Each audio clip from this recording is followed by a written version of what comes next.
I want you to turn to Matthew chapter 27. We are again concentrating on the crucifixion of Jesus tonight and tomorrow morning and probably next Saturday night as well.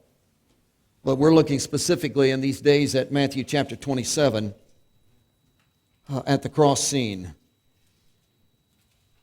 In chapter 27, the three religious trials, the three secular trials rather, are taking place.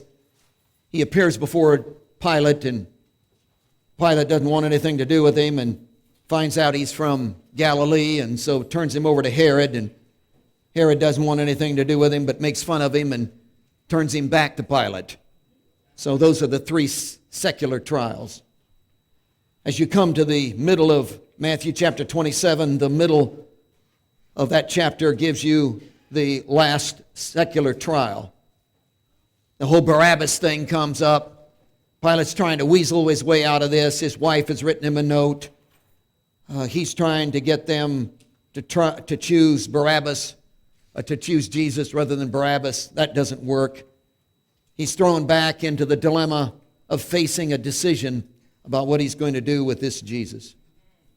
He's washed his hands and tried to get out of it. He's finally scourged Jesus and shed his blood in such a way that surely the bloodthirsty crowds would be satisfied with that, but they're not. They keep yelling, "Crucify him, crucify him." He finally turns, after he's washed his hands of the whole outfit, he turns them over to the soldiers, Jesus over to the soldiers. They're in this large praetorium. It's their barracks area. And it's just fun time. 600 to 800 soldiers just going to have fun.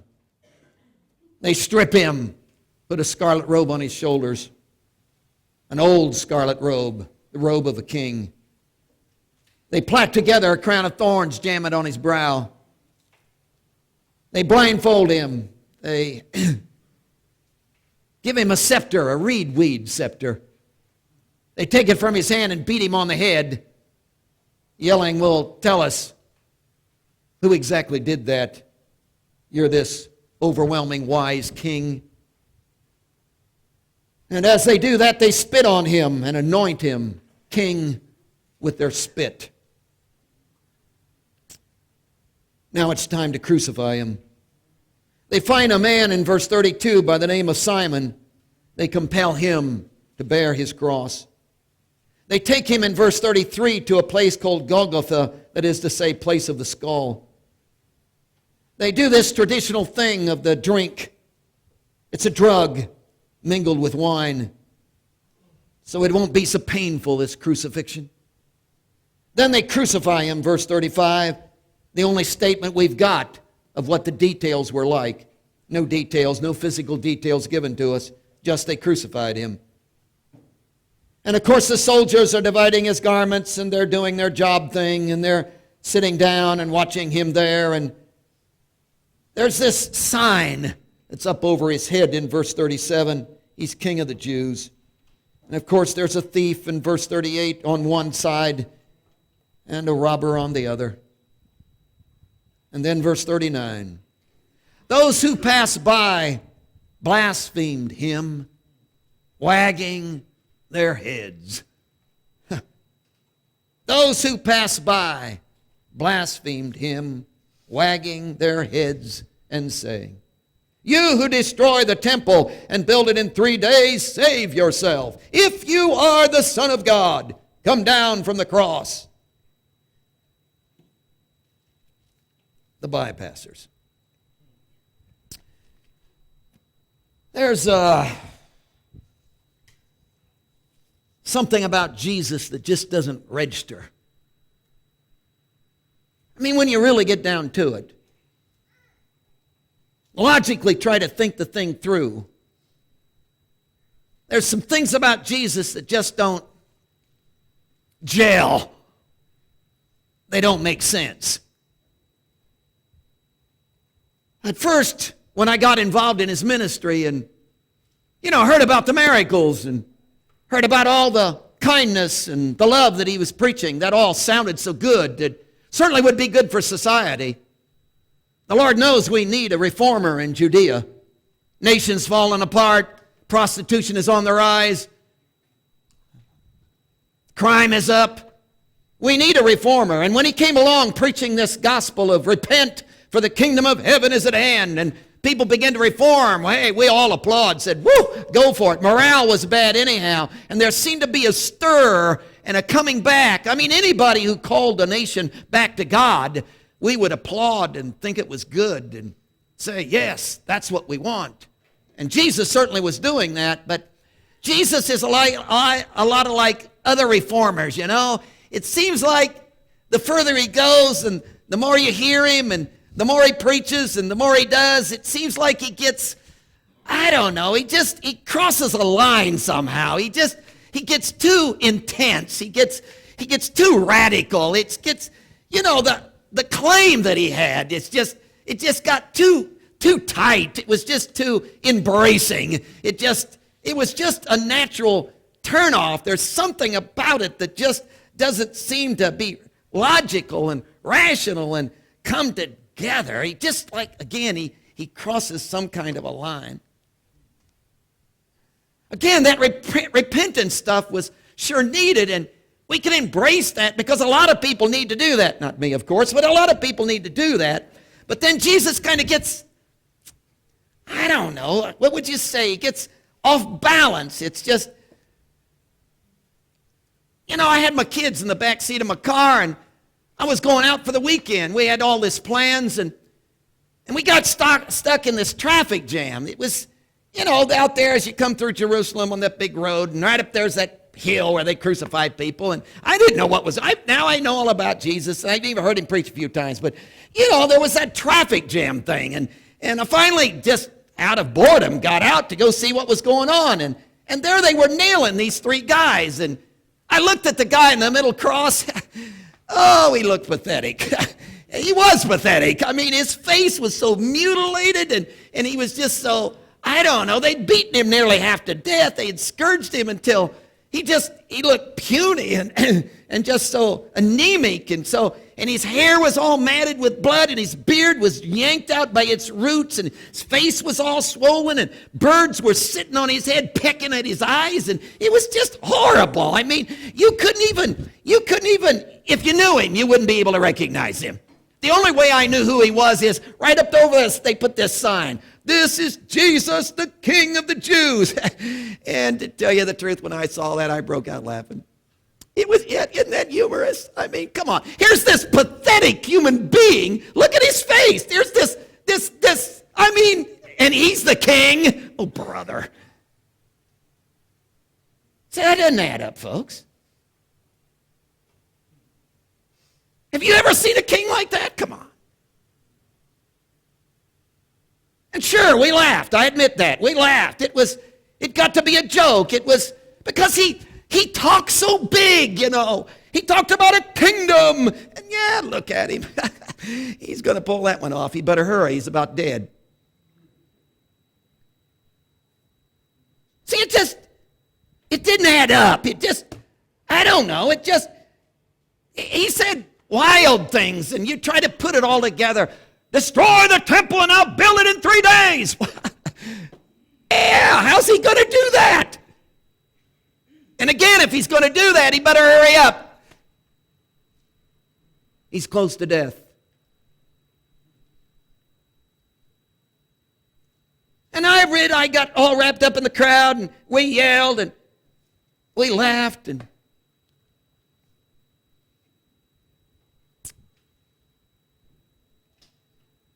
I just couldn't put it together.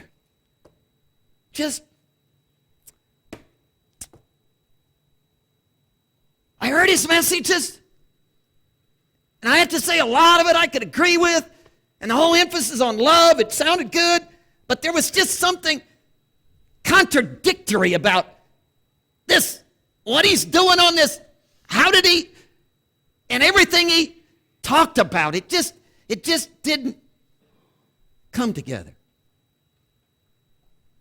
In fact, well, I got your attention. There were 3 areas where this didn't come together for me. One of them has to do with his person. I admit to you that we blasphemed him. Well, sure, we blasphemed him. You know, in the classical Greek, this whole idea of blaspheming has to do with reviling, scorning, abusing with words, that whole idea.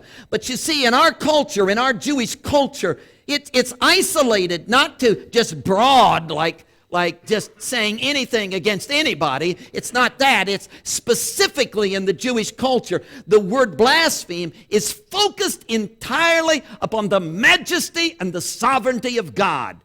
See, you can talk bad about a turnip, but you're not blaspheming when you do it. Blasphemy has to do talking about God. But then come on. Yeah, I know. He said, I am the Son of God. Well, good for him. Listen, if he said, yeah, we made fun of that. I admit that. But how did we, is he God? Come on. What's going on with this Jesus? You look at him and he's dying on a cross. How can you get any kind of, sure, we made fun of his person. There wasn't any doubt about that. We laughed at the supposed power and presence of what he said was God. But how are we to know?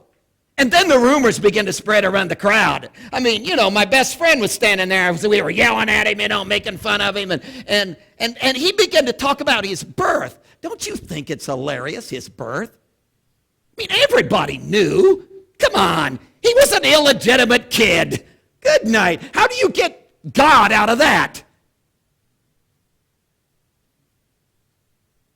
A husband and wife that weren't husband and wife at that time. He wasn't born in a holy matrimony. And then when you put on top of that a stable, oh, come on. This powerful king is one who's going to be born in a stable. Come on, you can't put that together. Born with the smell of manure all around him, born with cows looking on. Isn't that, come on, folks. That's hilarious. And sure, we hung around the base of the cross and we laughed and we made fun because, hey, none of it makes sense. It doesn't. And then this Nazareth thing. The rumor was he's from Nazareth. And folks, come on, there's never, ever, ever, ever been a prophet out of Galilee.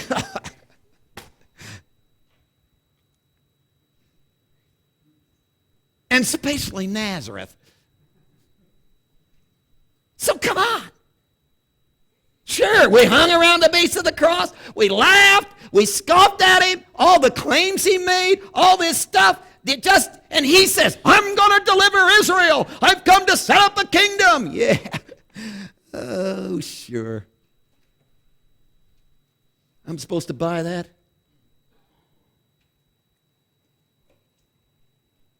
See, none of this makes sense unless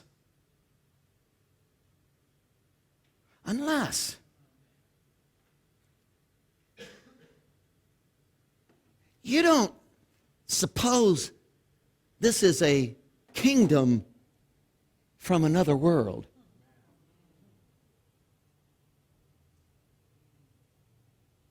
It doesn't fit in my world.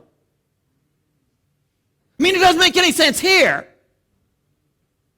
But you don't suppose he's from another world. You don't suppose there's a whole deal going on out here that I don't know about? That there's a whole realm of living that I've never experienced? That there's a whole dynamic, a whole unseen world, and that he is from that unseen world, and that there, everybody's like he is? Can you, this is so wild. Can you imagine a whole other world existing that you've never been in, and it exists in total love, and everybody there just loves, and there is no hate? Can you imagine that? Can you imagine a whole world where there's nothing but love and everybody serves everybody else? Everybody simply rolls up their sleeves and says, how can I help? Nobody's conning, nobody's underhanded, nobody's got an agenda, nobody's trying to get something, nobody's grabbing. They're all just pouring their lives out. Can you imagine a whole world where there's nothing but love and nothing but pouring your life? Can you imagine? Oh, this is so wild. Can you imagine a whole other world where there's nothing but holiness?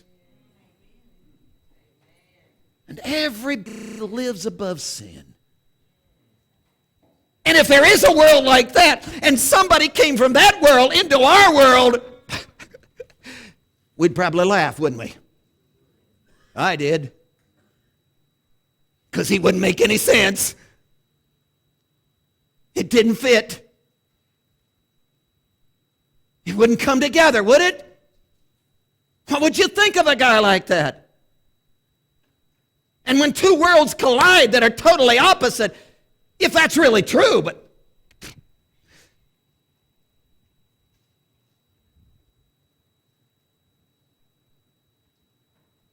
you suppose that's why he's so funny? Why we blasphemed? Why his very personhood looked ridiculous to us? Can you imagine a whole world where he would be normal?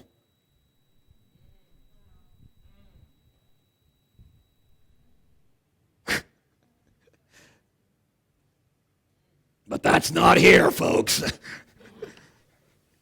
That's not here. So we're hanging around the base of the cross, and we're making fun, and we're blaspheming, and we're yelling at him, and we're screaming, oh, if you're the Son of God, get yourself down here. And because this doesn't make any sense. Listen, I don't have time to talk to you anymore. I got to get back to my friends and blaspheme some more. They'll think I'm getting soft. There is one other thing before I go. Not only did we blaspheme his person, but we ridiculed his power. I suppose when I get right down to it, that's one of the main issues of the whole deal, his power. I struggled with that. His power. His power. It didn't push aside emotion. Yeah, I admit, I got all wrapped up in the emotion of the hour, and I probably said some things I shouldn't say, but when you get right down to it, and I try to think and push all the emotion aside, and I try to think it through, the whole issue of his power. He did some powerful things, folks. There were 50 renowned Jews that were hanging around. We're standing there watching Mary and Martha weep, and Jesus just, powerfully, I mean, without hesitation, like he was in charge or something, just stepped up and said the words, and I'm telling you, that grave opened up, and out came a man from the dead. You got to say, whoa. I mean, that's not sloppy, folks. That's powerful. I mean, you're taking a handful of fish and loaves, and you just stretch those things until they feed 5,000 men besides the women. Come on, something's going on. I mean, you look at that and you have to say, whoa. I mean, come on, the very idea of walking on water, the very fact that he's out there in the middle of a storm with 8-foot waves and he's hopping from one wave to the other and doesn't go down. You got to look at that and say, hey, this guy has something over nature. I mean, there was all of those kinds of things that were so intriguing. But folks, the issue of the power thing is that it seemed to be, well, how would you state it? It's like it was selective. Sometimes he'd use it, sometimes he wouldn't. I mean, come on. If you can raise the dead, what are you doing dying? Now, come on, does that make any sense to you? If you can raise the dead, you wouldn't be dying, man. If you could calm nature, you wouldn't let them beat your back. See, I can't put that together. He selected the moments But I've always had that trouble with God. I've always had that trouble. See, I could say, well, God is all powerful, but it doesn't seem like he's always all powerful. Or at least if he's always all powerful, he doesn't always choose to use the power to the healing thing. Have you ever struggled with that? If God can heal, why doesn't he always heal? I mean, there was this mother, come on. There was this mother, had 4 kids. They needed her. They needed her. And we, the church, went to prayer, man. And we prayed and prayed for hours that God would heal her. Did he? No, she died.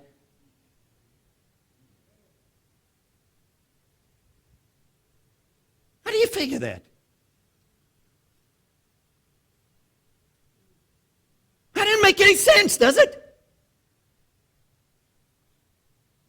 One moment he uses his power, next time he doesn't. One time he does, one time he doesn't.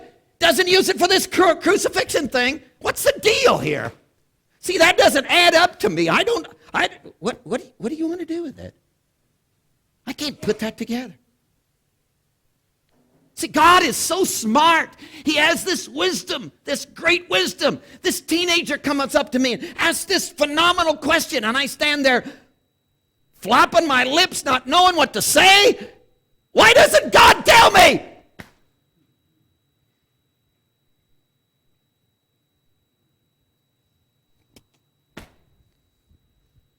He leaves me floundering in my ignorance.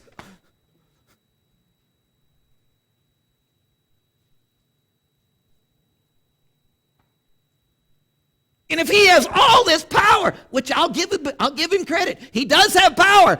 But what? This? Why is he dying?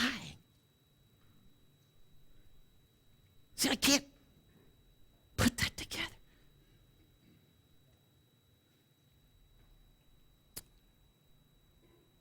Unless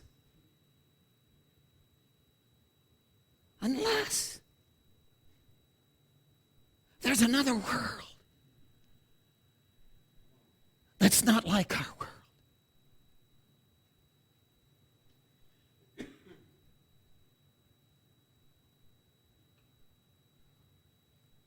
Isn't that a wild thought? That there could be a whole other world that I'm not aware of, and that while I'm out here scrounging to live and scrounging to get this done and go over there and do that and keep my kids done and and get all this, all the time there's this whole other world over here that's full of the divine power of God and everything totally makes sense. You don't suppose he's from this, if there is another world. Do you suppose if somebody from this world came into this world and began to use this power in this world, that would always make sense?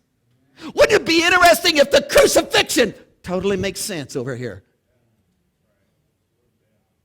But in my world where we grab for ourselves and fight for ourselves and defend for ourselves and always look out for ourselves, this looks absolutely stupid. Doesn't it? And how would this ever make sense to me? Oh, here's a wild thought. How could this ever make sense to me unless somehow, some way, I could get into his world?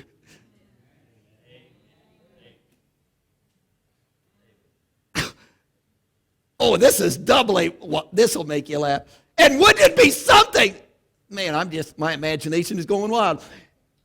If what he's doing on this cross is the way I get into this world, wouldn't that be amazing? Wouldn't that be amazing? Wouldn't that be amazing?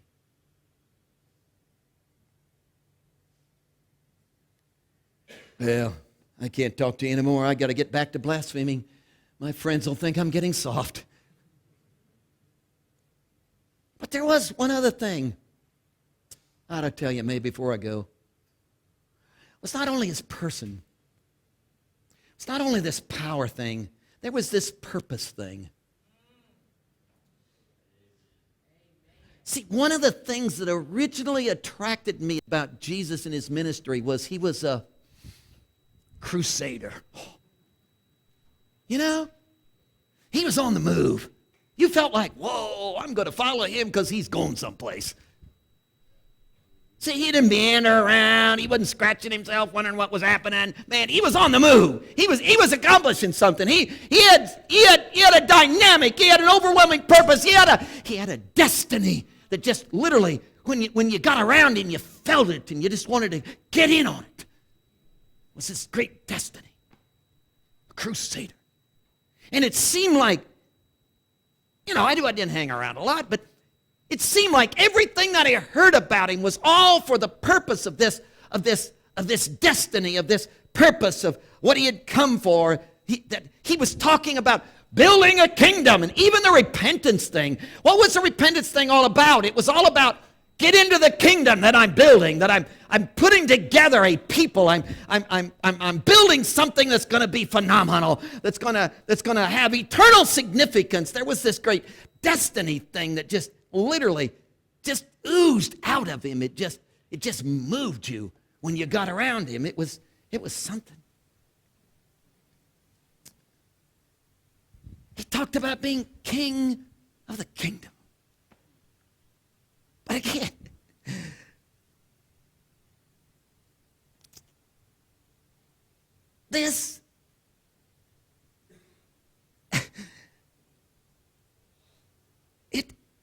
the cross doesn't, he's dying. That doesn't come together. See, with a crusader, you take over, you push your way in, you get your sword, you conquer. Is there any way you can imagine this being conquering? Folks, this is, oh my, we failed. This is, whoops, it didn't work out. This is, oh, I should have packed my bags and ran. This doesn't work. This is,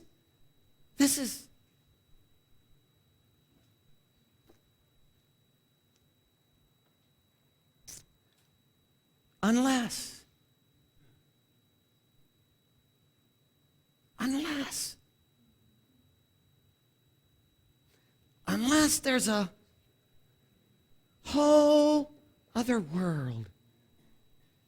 Unless there's a whole other world where this fulfills the destiny. Here's a wild thought. Everything about this crucifixion repulses me. Blood, pain, agony. Oh, come on, don't look at me like that. You're the same way. You didn't get up this morning and say, oh, I hope I bleed, suffer, and die today. No, that's repulsive. Nobody wants to embrace that. We run from that. We shun that. We hide from that. We don't mind much. We don't mind watching other people in the middle of that, but not us. See, everything within me is repelled from that. I don't want anything to do with that. Wouldn't it be something? This is wild. Wouldn't it be something? Oh, this is beyond imagination. Wouldn't it be something if there's a whole other world where this is what we gravitate to?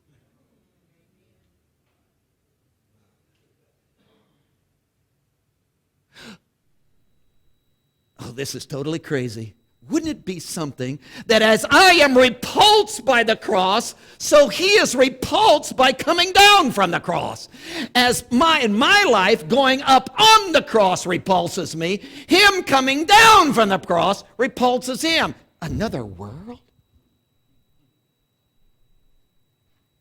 where purpose is found in the loss of your life.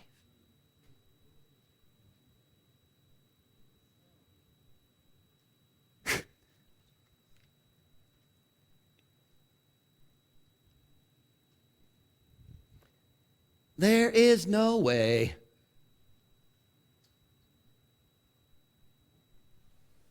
I'm ever going to make sense of this, embrace this. My whole nature, my whole mental state, the whole way I feel, the way I think, the way I've operated all my life, this. See, I fight for my rights. He gives his up. See, I defend myself. He says, give it your best shot.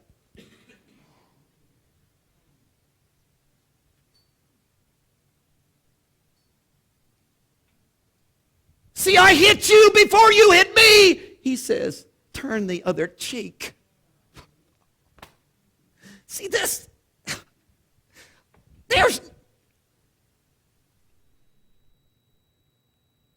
I would have to be totally transformed.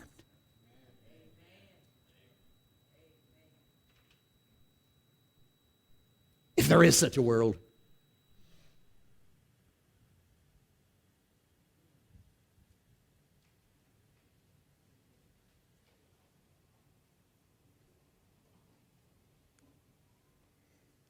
But the way I am, I don't have any choice. I got to get back to blaspheming.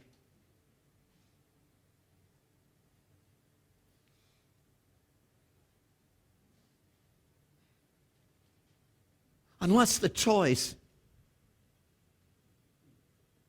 is found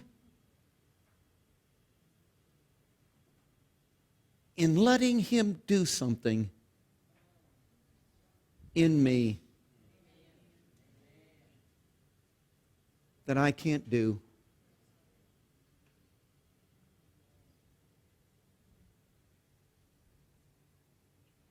And I can go on living in my world, and I can go on to living like I've always lived, and I can go on justifying the way I am because that's the way I've always been, and that's the way my culture is, and that's the way my world is, and I can go on in my blaspheming, and I can go on in my laughing, and I can go on doing my own thing and living like I always lived because I can't change.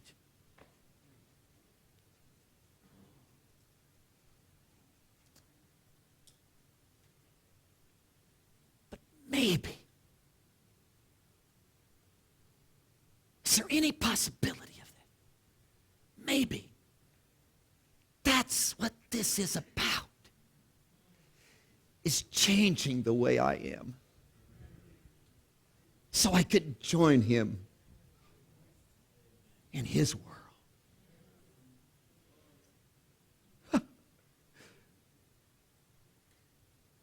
I think I'd be up for that.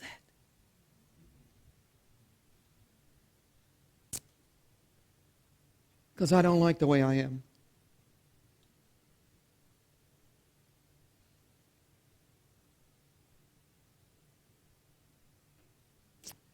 Jesus,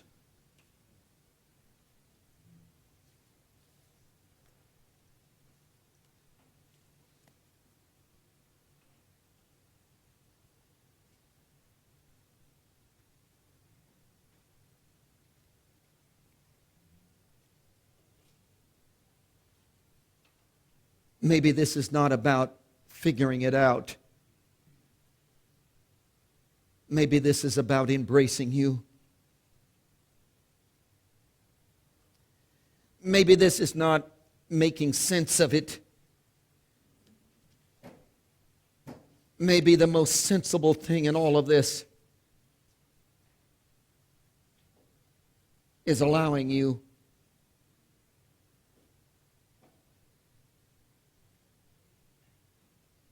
But God, you know how I am. I am so suspicious. And I am so constantly analyzing and blaming. And you healed them, you didn't heal them. Why is that, God? That wasn't fair.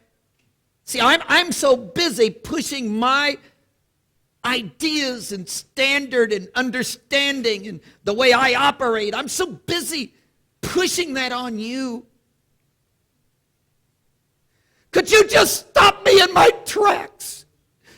And could you just change me at the depth and push yourself on me, God?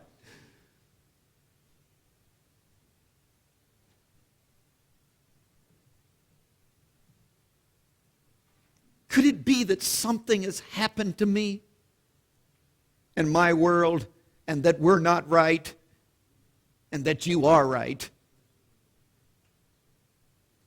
That we don't make sense, but you do. Could it be in my world, the way we've lived,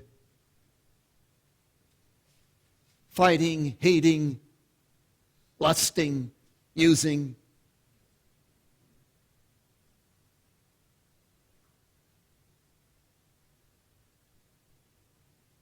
Is the height of stupidity and destruction? And you've designed something better for us.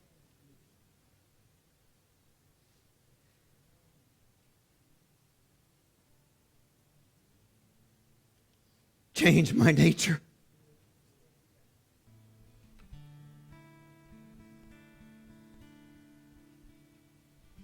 Maybe I can't make sense of it, but could I kneel? And in kneeling, let you change the way I am. Could you take me out of the struggles, the attempting, and all the time I'm wanting to be different and can't be different? Could you do in me what I can't do? Could you change my mind? Could you take me to another level?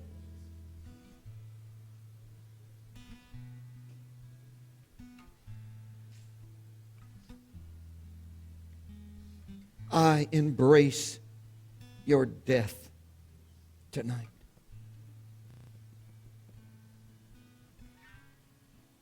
Whatever that means, wherever it takes me, and whatever it does to me.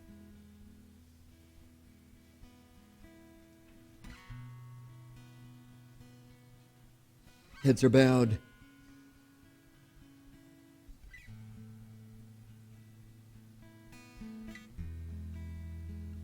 You have jeered. You have yelled with the crowd.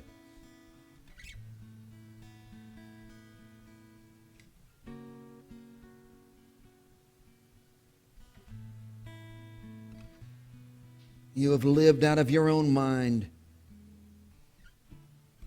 functioned in your own culture. Every one of us would say, we've done the best we could.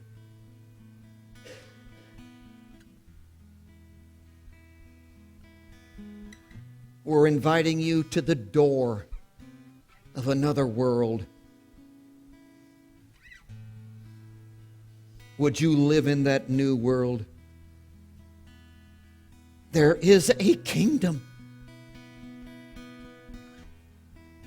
Would you let him embrace you into his kingdom?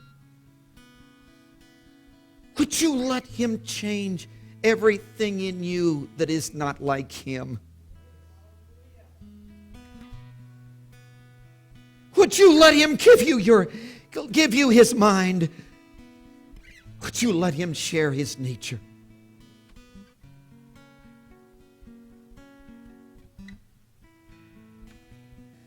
Well, it doesn't make sense to me, preacher. Come on. How did you expect it to? Get in his world and see.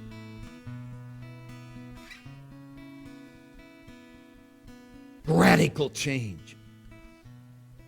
Alteration.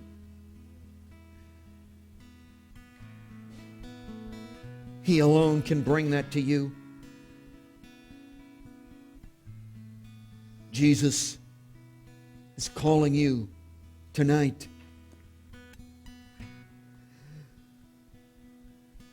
I want in that new world. Want to join me in walking through the door? Jesus said, I am the door. Altar's open. Moments of seeking. It doesn't make any sense to kneel at an altar, I know. Say some words, who's listening? I know. I know. That's from your world. But there's another world where this makes total sense.